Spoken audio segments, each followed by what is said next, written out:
Hey Rams fans, welcome to this week's edition of Anatomy of a Play. This week the Rams went to the desert and walked out with their fourth victory on the season. A big road victory, a big divisional win for the Rams. One of the biggest keys this week to the victory, in my opinion, was their ability to take advantage of a beat-up Arizona Cardinals defensive front. Mainly missing their best defensive player, in my opinion, also Mr. Campbell, the big 6'8" monster that plays inside for them. He's a big loss, and the Rams were able to capitalize on his absence and hammer out their best rushing total of the year, 173 yards. Today we're going to break down Steven Jackson's 46-yard run in the third quarter. A huge play in itself. The Rams had just gotten the ball back inside their 10.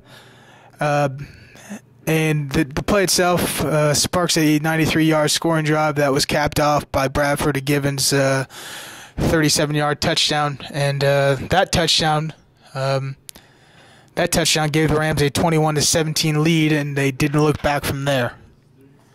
So let's go ahead and look at the blocking scheme first. 26 stretches, a zone blocking concept. One cool note real fast about this play.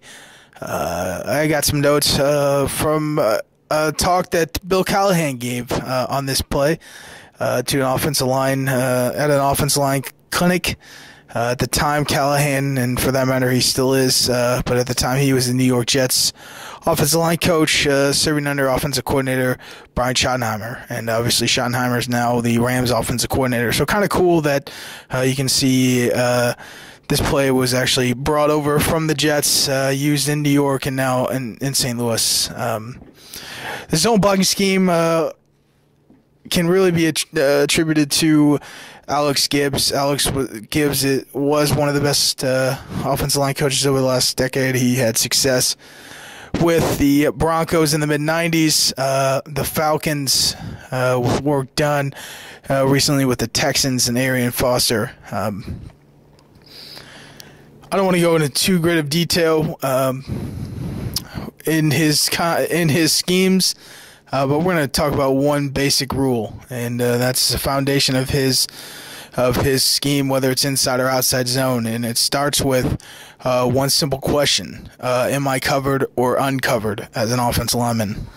One common rule in whatever scheme you're running, inside or outside zone, in Gibbs' system, is going to be the question of whether you are covered or uncovered. And what I mean by covered as an offensive lineman means you have a defender lined up over you or to your play side gap. In the zone scheme, the covered offensive lineman is not really doing a lot of zone. He's going to be responsible for the defender who's covering up. Where the scheme really starts is with the uncovered lineman. He's going to work with that covered lineman in some type of 2 to 3 man calls. The Rams are actually in 3 different 2-man calls here. In a 2-man call, the 2 offensive linemen, or tight end in this case as well, are going to be responsible for the same amount of defenders as there are blockers in the call. So in a 2-man, obviously, they're going to be responsible. A 2-man call, you're going to be responsible for 2 defenders. In a 2-man call, you're going to be responsible for a first-level defender, a defensive lineman, and a second-level defender, and that will be a linebacker or maybe a safety in the box. As we'll see, Mike McNeil is responsible for safety Adrian Wilson, excuse me. So what I want to do is just work down the line here. We'll go right to left, and we'll just talk a little bit about each call. Now, Kendricks is going to be by himself here. He's going to have what's called a base block. And all he really wants to do is make sure that his defender doesn't cross his face and jump inside this hole. Really, Jackson's alley is going to start inside of Lance Kendricks, and we'll talk a little bit about Steven Jackson's aiming point later in this video. But that's all Kendricks really wants to do. Now we'll go look at Richardson and the Dahl combination here. two-man call. It's typically referred to as a gut call. In this particular play, these two are responsible for Darnell Dockett. This is the point of attack of the run. This is where the ball is going to go. So their objective is to pin Dockett inside it. And like I said, they're going to be responsible for creating the inside part of the alley in which Jackson's going to run through.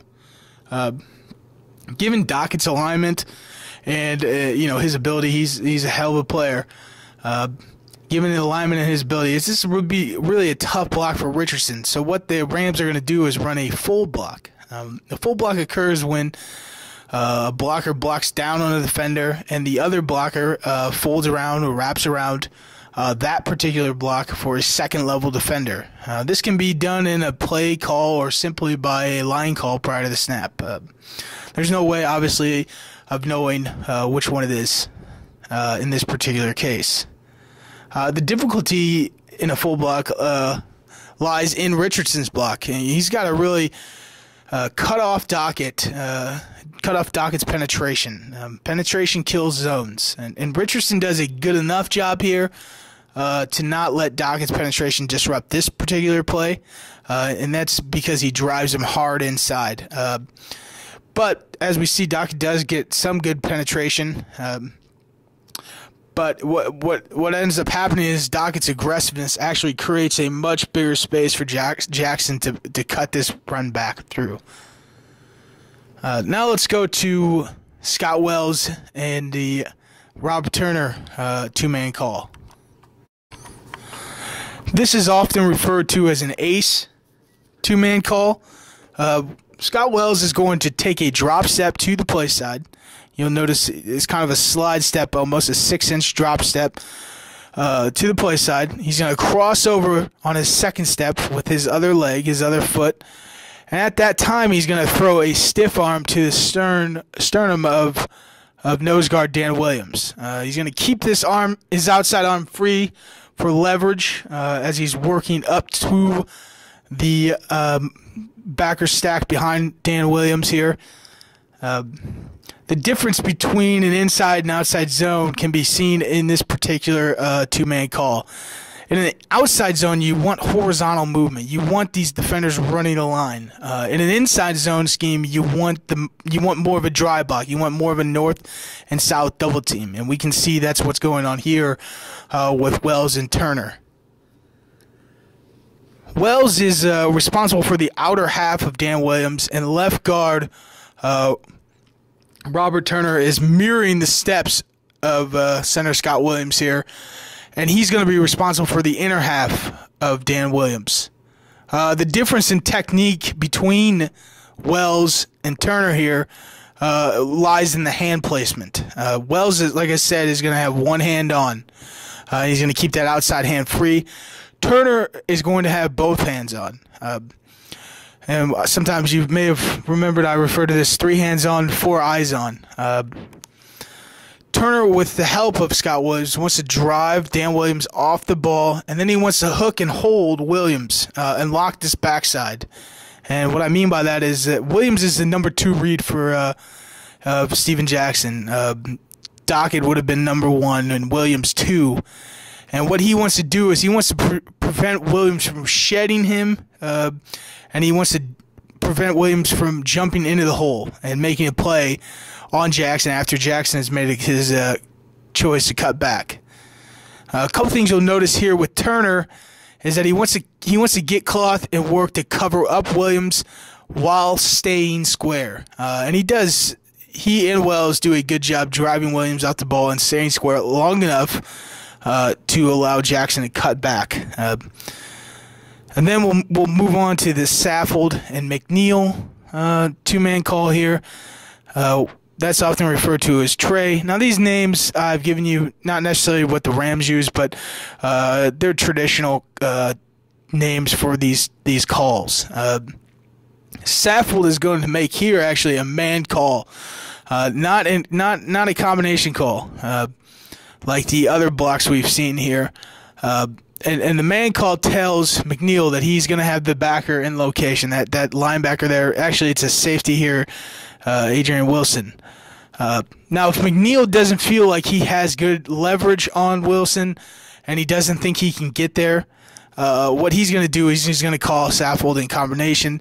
They will obviously work up together, and one of them will take over Wilson. But we can see McNeil has good leverage on Wilson, and he's going to – Saffold makes a man call, and he'll be responsible for his defender right here by himself. No help from McNeil, and McNeil is going to climb up right away for the safety, Adrian Wilson. And one thing you'll notice is how hard Wells, Turner, and Saffold are working to keep their shoulders square as they're blocking. They're resisting the urge of throwing their butts into the holes. And when you throw your butt into a hole, it clouds the running back's read. He really doesn't know what he's seeing at that point. Staying square gives the running back a two-way go. Turner does a good enough job here, and he really does a good job of moving Williams, but eventually he's going to have to drive Williams horizontally. But Saffold does a fantastic job of staying square, and his block is actually really what allows Jackson to break off this long run by allowing SJ to bend it all the way back across the formation. So the Rams do a good job here of working in their two-man calls and giving Jackson room to run. And you'll notice one thing I'll point out is Sam Acho is unblocked. And if you notice, Bradford is actually nakeding out after he hands the ball off. And really what the hope is Bradford and the potential of play action hold Acho. And we kind of see Acho really is not respecting that, but nevertheless is not able to make a play.